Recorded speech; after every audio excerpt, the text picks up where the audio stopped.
DC ফিসি কারা এসছে, তারা এসে বলছে যে আপনারা যে কমপ্লেন করছেন তা ভিডিও করে রেখেছেন, ভিডিওটা দেখান। আচ্ছা, যে সময় ভিডিও রেকর্ডিংয়ের ব্যবস্থা ছিল না তখন কিভাবে প্রমাণিত হতো? হাজারো জনগণ যেখানে বলছে যে মহিলাদের গায়ে হাত তোলা হয়েছে, এই জনগণও কি বোকা, তারা বলছে যে ভিডিওটি কোথায় আছে সেটা নিয়ে এসো। আচ্ছা, আমার একটি অ্যাক্সিডেন্ট হবে তার আগে থেকে আমি জানি যে আমার ভিডিও করে রাখতে হবে, তো সে যদি জেনে থাকে যে আমার পরবর্তীতে অ্যাক্সিডেন্ট হওয়ার সম্ভাবনা আছে, সে নিশ্চিত এতটা দূরদর্শী যদি হয় তাহলে সে নিজেকে নিয়ন্ত্রণ করবার শক্তিও রাখে।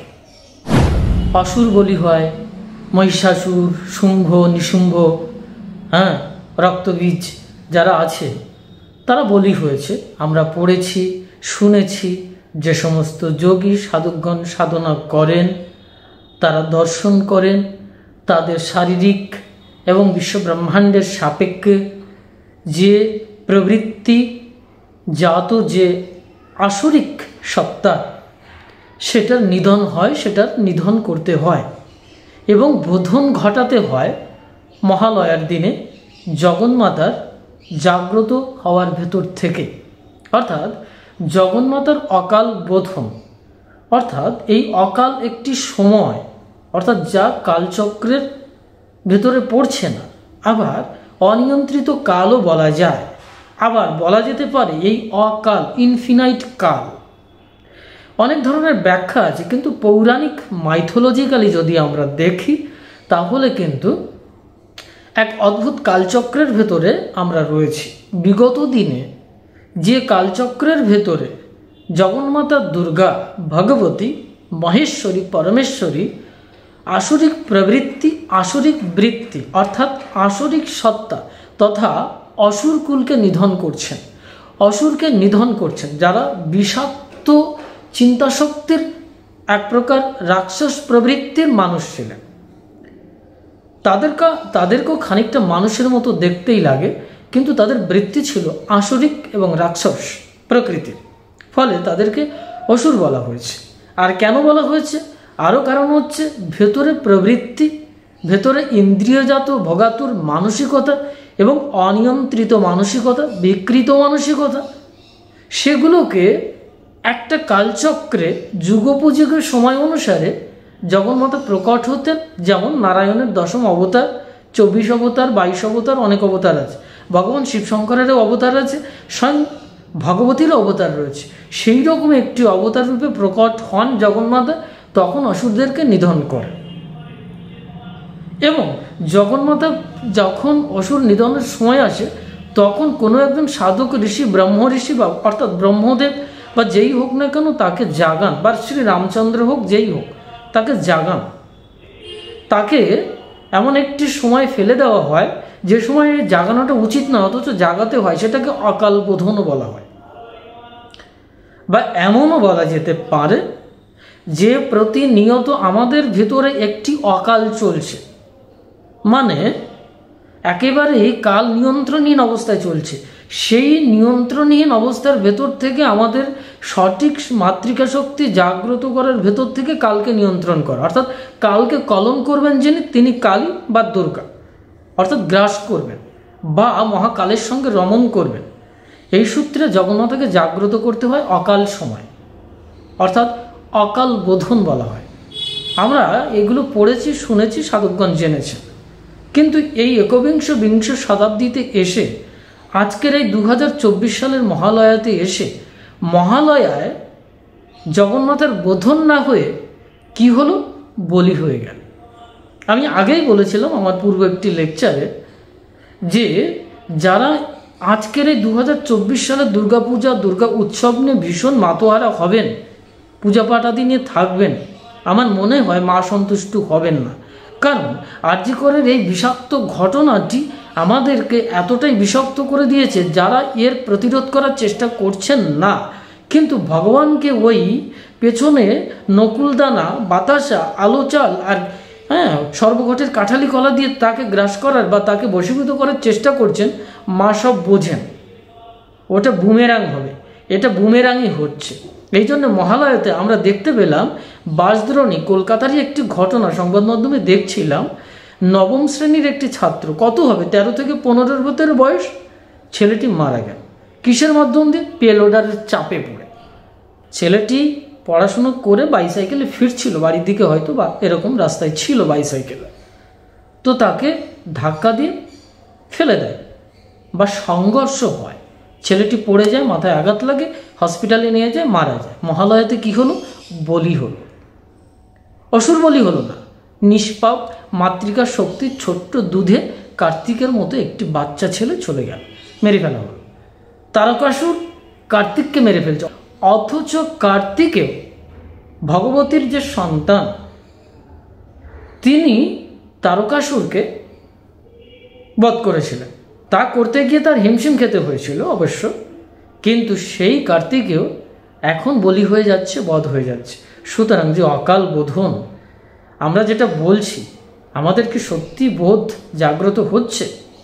সংবাদ মাধ্যমে শুনছিলাম ডিসি ফিসি কারা এসছে, তারা এসে বলছে যে আপনারা যে কমপ্লেন করছেন তা ভিডিও করে রেখেছেন, ভিডিওটা দেখান। আচ্ছা, যে সময় ভিডিও রেকর্ডিংয়ের ব্যবস্থা ছিল না, তখন কিভাবে প্রমাণিত হতো? হাজারো জনগণ যেখানে বলছে যে মহিলাদের গায়ে হাত তোলা হয়েছে, কাপড় ধরে টানা হয়েছে, গলায় হাত দেওয়া হয়েছে, হাজারো লোক বলছে জনতার একটি রায় তো আছে, জনতার একটি সিদ্ধান্ত তো আছে। এই জনগণও কি বোকা, তারা বলছে যে ভিডিওটি কোথায় আছে সেটা নিয়ে এসো। আচ্ছা, আমার একটি অ্যাক্সিডেন্ট হবে, তার আগে থেকে আমি জানি যে আমার ভিডিও করে রাখতে হবে, তো সে যদি জেনে থাকে যে আমার পরবর্তীতে অ্যাক্সিডেন্ট হওয়ার সম্ভাবনা আছে, সে নিশ্চিত এতটা দূরদর্শী যদি হয়, তাহলে সে নিজেকে নিয়ন্ত্রণ করবার শক্তিও রাখে। তাহলে বুঝুন, আজকের প্রশাসনিক অবস্থাও প্রমাণ চাইছে, বলছে ভিডিওটা দেখো। এই পুলিশ তাকে আঘাত করবে, গায়ে হাত দেবে, কোন মহিলাকে অপমান করবে, তার আগে তোমরা ভিডিওটা রেডি করে রাখবে। তার মানে আমাদের একটি অভ্যস্ত ক্রিয়া কিন্তু এসে গেছে, সেটা হচ্ছে এই যে আগামীতে মোবাইল ক্যামেরা বা ভিডিও রেকর্ডিং কিন্তু সঙ্গে রাখতে হবে সবসময়। আপনি যেখানেই যাচ্ছেন সবসময়ের জন্য পেছনে ব্যাকওয়ার্ডে একটা মোবাইল রেকর্ডিং করা, ভিডিও রেকর্ডিং চালু থাকবে। কারণ যে কোনো সময় প্রশাসনিক অবস্থায়, রাজনৈতিক অবস্থায় কিন্তু আপনি দুর্বিপাকে পড়তে পারেন, এই বোধন না হয়ে বধ হয়ে যেতে পারেন। ঠিক আছে, মায়ের গলায় না গিয়ে বলি হয়ে যেতে পারে। সেই মহালয়ের এই বিধ্বংসী যে অবস্থাটি হলো, আমরা অনেকে এটাকে ইজি মনে করছি, যে কাউন্সিলরকে ডাকো, কাউন্সিলর আসুক, তাকে জবাব দিতে হবে। এগুলো সবই একটি মানে কি বলবো, একটি ধোঁয়াশাপূর্ণ কথন বচন। যে বাবা মাও আজকাল এটা বলছেন আমি বিচার চাই। আচ্ছা, কি বিচার চাইবেন বলুন তো? যে সন্তানটি চলে গেল, কি বিচার হবে তার? কি বিচার দেবে সরকার? কাউন্সিলর থেকে শুরু করে প্রশাসন কি বিচার দেবে? আপনাদের মাথায় এটা কেন ঢুকছে না যে একটি নিষ্পাপ ছেলে, তার বয়স শুরু হয়নি, কাঁচা দুধের গন্ধ তার মুখ থেকে, মাতৃকা দুগ্ধের গন্ধ এখনো কাটেনি, সেই ছেলেটি চলে যাচ্ছে, বলতে পারছেন না আমার ছেলেটিকে ফিরিয়ে দিতে হবে? এই ঘটনায় লাস্ট আরজিকর ঘটনা তো চলছে, লংজিভিটি কতদূর লংজিভিটি হবে বলা খুব কঠিন, এবং পরপর এইভাবে কিন্তু মানুষ মরে যাচ্ছে, মারা হচ্ছে, অত্যাচার করা হচ্ছে, অ্যাক্সিডেন্ট হয়ে যাচ্ছে, কত কিছু হচ্ছে। সবাই বলবেন এটা এক একটি কর্মেরই ফল। তাই যদি হয় তাহলে এত আন্দোলন, পূজা পাঠাদি কিছুই করার দরকার নেই। কেউ কেউ তর্পণ করছেন বললে, আজকে মহালয়াতে আরজিকর মেয়েটিকে নিয়ে তর্পণ করছেন, হাজারো প্রদীপ জ্বালাচ্ছেন। আচ্ছা, যদি পুজো পাঠ করেই যদি তার বিচারের ব্যবস্থা হয়, তাহলে তো আমার মনে হয় এসব আন্দোলন ছেড়ে দিয়ে আমাদের মতো সাধু সন্ন্যাসীর মতো বেশ ধারণ করে বা যোগী হয়ে, সাধক হয়ে তারা হিমালয় পর্বতে, গুফায়, বিভিন্ন স্থানে গিয়ে যোগ তপস্যায় মগ্ন হবেন, সাধনা করবেন, বা পুজো পাঠ ঘণ্টা আদি ঘরে বসে বাজাবেন। রাস্তায় আন্দোলন করার দরকারটা কি? এই আন্দোলনের মিনিংটা কি? তার মানে প্রত্যেকে পুজো পাঠ নিয়ে থাকুন, সাধনা করুন, মিটে গেল। আন্দোলন করার দরকার নেই, অটোমেটিক ভগবান বিচার করবেন।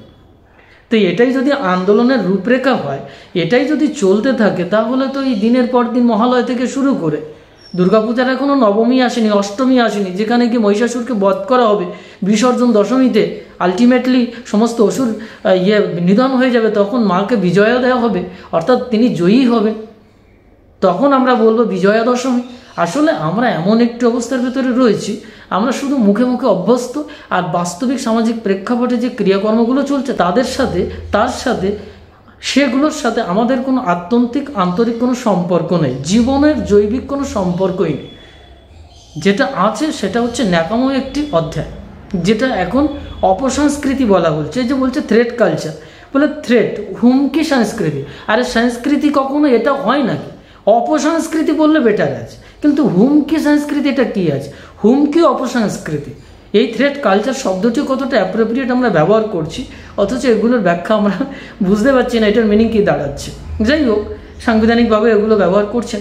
এখন আমার বক্তব্য হচ্ছে যে মহালয়াতে যে বিসর্জনটা হয়ে গেল, বলি হয়ে যাচ্ছে, মহালয়ার আগেও আর্জি করে মেয়েটি বলি হয়ে গেল, তো এই প্রক্রিয়াতে যদি চলতেই থাকে তা দুর্গাপূজার অনুষ্ঠান করে লাভটা কি? দুর্গাপূজা আসলে অসুরকে নিধন করবেন না কার্তিককে ধ্বংস করবেন? কোনটা করতে চাইছেন? তার বাস্তবিক প্রমাণ আমরা এখন দেখতে কি পাচ্ছি। সুতরাং ব্যাপারটা হচ্ছে যে এই যে বলি আর কতকাল চলবে, এই বলি আর কতকাল চলবে? একটা সময় ছাগল বলি হতো, নরবলি হতো। আজকাল বিভিন্ন দেশের কয়েকটি প্রান্ত এখনও চালু আছে কিছু কিছু জায়গায়। ভারতবর্ষেরও যদি খুঁজে দেখা যায় তাহলে সেখানে দেখা যায় আজও পর্যন্ত নরবলিতে অনেকে স্বীকৃতি প্রদান করে।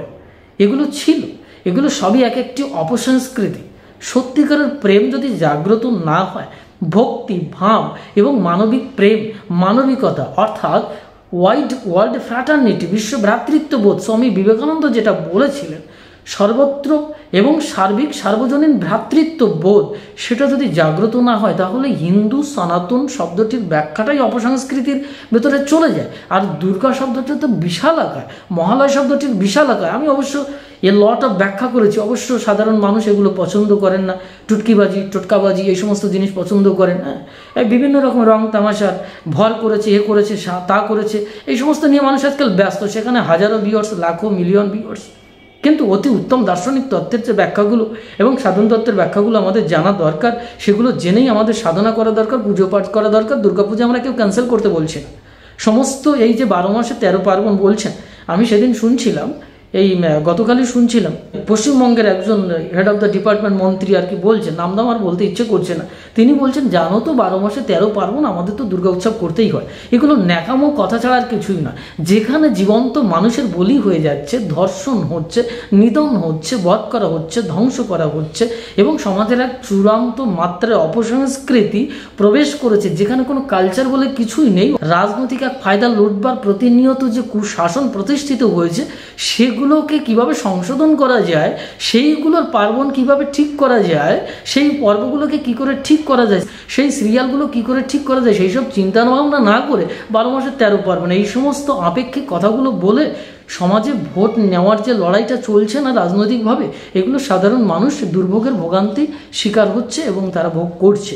সুতরাং এখান থেকে আমাদের সাধারণ জনগণকে জনার্দন বলা হয়েছে, শুধু ওই পেছনে তেল মালিশ করছে জনগণ জনার্দন, কিন্তু আপনার মাথার উপরে কাঁঠাল ভেঙে খেয়ে চলে যাচ্ছে আর পেছনে তেলটা মাখাচ্ছে। আদৌ কিন্তু জনগণ জনার্দন নয়। জনগণ যদি জনার্দন বিবেকবান হতো তাহলে তাদের অংশটা হচ্ছে অধিকাংশ, তাদের মেজরিটিটা হচ্ছে ম্যাক্সিমাম। সুতরাং সেখানে কিন্তু একটা অপসংস্কৃতি প্রবেশ করতে গেলে অনেক সময় লাগে। সুতরাং জনগণ জনার্দন এই কথায় আমি বিশ্বাসী না, কারণ majority must be not granted এ কথাটি একটি সময় প্রচলিত এবং বাস্তব সত্য প্রমাণিত হয়েছিল। সেটা হচ্ছে কি, সেটা হচ্ছে যখন মহাভারতীয় যুগে যুদ্ধ হয়েছিল কুরুক্ষেত্র, সেখানে পাণ্ডব পক্ষে কিন্তু লোকসংখ্যা কম ছিল। সুতরাং এই যে মেজরিটি মাস্ট বি গ্রান্টেড এই কথাটা সবসময় গ্রহণযোগ্য নয়। সুতরাং জনগণ জনার্দন, আমরা এটাও জানি জনগণকে একথার অর্থ, জনগণ জনার্দন একথার অর্থ হচ্ছে যত্র জীব তত্র শিব, সর্বং খলিদং ব্রহ্ম, অর্থাৎ সমগ্রটাই ব্রহ্ম। আর যেখানে অধিকাংশ জীবাণু কীটাণু প্রাণী যা কিছু বলুন, সেখানে জৈবিক সত্তা শুধুই নয়, সেখানে আধ্যাত্মিক এবং প্রাণাত্মিক অর্থাৎ পরমাত্মিক সত্তা বিদ্যমান। সেই অর্থে জনার্দন। কিন্তু বিবেক যদি না থাকে তাহলে সেটাকে আমরা কি করে বলতে পারবো যে একটি সঠিক অধ্যায়, সঠিক একটি জীবাণু বা সঠিক একটি প্রাণ? সুতরাং এখানেই প্রবলেম রয়েছে। যতক্ষণ বিবেক জাগ্রত না হচ্ছে ততক্ষণ তাকে মানুষ বলা যায় না। আধ্যাত্মিক তো দূর কিবা, তাদেরকে শাস্ত্রের পশু বলা হয়েছে। বীর্যহীন মানব পশুবি সমান, অর্থাৎ বীর্য থেকে ডেন্সিটি, বীর্য থেকে ওজশক্তি তৈরি হয়, ওজশক্তি থেকে আস্তে আস্তে বুদ্ধিশক্তির বিকাশ ঘটে, অর্থাৎ কনসায়েন্স, বিবেক প্রকাশিত হয়। এই জন্য শ্রী ঠাকুর রামকৃষ্ণ বলেছিলেন 12 বছর ব্রহ্মচর্য সাধনের পরে মেধানাড়ি খুলে যায়। সুতরাং মেধানাড়ির অর্থটাই হচ্ছে এইখানে গুরুত্বপূর্ণ। যখন জনগণ জনার্দন হবেন তখন তার ভেতরে মেধানাড়ি অবশ্যই খুলতে হবে। অর্থাৎ জনার্দন মানে স্বয়ং নারায়ণ, যিনি সপ্ত ধাতুর ঊর্ধ্বরেতা পুরুষ, সন্ন্যাসম ঊর্ধ্বনি স্থিত, যার মস্তকে সন্ন্যাস অবস্থান করে শ্রীকৃষ্ণের মাথায়। অর্থাৎ এই সন্ন্যাস শব্দটির অর্থ ব্যাপক এবং বিস্তৃত, অর্থাৎ যিনি সমগ্র শরীর ইন্দ্রিয়জাত প্রবৃত্তি আসরিক বৃত্তি যা কিছু আছে সমগ্র প্রকৃতিকে নিয়ন্ত্রণ করে ঊর্ধ্বরেতা হয়েছেন তিনি কৃষ্ণ, নারায়ণ তিনি শিব, এবং তিনি মানুষ নামের শিব। এই জনার্দন বলা হয়েছে। সেই জনার্দন কি আমরা হতে পারছি? তা যদি হয় তাহলে সমগ্র বিশ্বে 10 মিনিটের ভেতরে, আধা ঘন্টার ভেতরে সমস্ত কিছু বিশাল এবং ব্যাপক পরিবর্তন ঘটে যাবে। এটা স্বামী বিবেকানন্দ বলেছিলেন যে সারা পৃথিবীর কয়েক লক্ষ মানুষ যদি কিছুক্ষণের জন্য বলেন তোমরা সবাই ঈশ্বরের সন্তান, তোমরা সবাই ঈশ্বরের প্রকাশ, তাহলে সমগ্র জগতের পরিবর্তন ঘটে যাবে এবং চারিদিকে ছড়িয়ে পড়বে যে একটি কথাই উচ্চারিত হবে, সবই তুমি, সবই ঈশ্বর, সবাই আমরা ঈশ্বর। এ বিশাল এবং ব্যাপক কথা। এটা আমি ভাবার্থ দিয়েই বললাম, মূল যে ওনার বচনটা তার ভাবার্থ দিয়ে আমি বোঝানোর চেষ্টা করলাম, বোঝা গেছে? সুতরাং আজকে যে বলি হচ্ছে আমরা প্রাণকে ফিরে পেতে চাই। বিচার কি চাইবেন? বিচার এ সমস্ত উই ওয়ান্ট জাস্টিস, এসব বিক্ষিপ্ত কথন বচন হয়ে গেছে। আমরা প্রাণটাকে ফিরে পেতে চাই। আপনি ভালো করে চড়াও করে ধরুন, যে সরকারি ব্যবস্থার ভেতর থেকে প্রাণটা চলে গেছে তাকে ধরুন, প্রাণ আমাকে ফিরে দিতেই হবে। তারপরে দেখবেন খেলাটা জমে উঠেছে, তারপরে ভাবে ছেড়ে দেওয়া কেঁদে গেছে। হ্যাঁ, তো সুতরাং ব্যাপারটা হচ্ছে যে অবশ্যই আমরা মহালয়া, দুর্গাপূজা, কালী পূজা, 12 মাসে 13 পার্বণ কেন, আপনি 24 ঘন্টা ভগবানের নামধাম করুন, এটা শাস্ত্রে বলা আছে। কিন্তু ভগবানের নামধাম করবেন আর প্রজাকে পীড়া দেবেন, সেই পূজা নিষ্ফলে যাবে, এটা শাস্ত্রীয় সিদ্ধান্ত।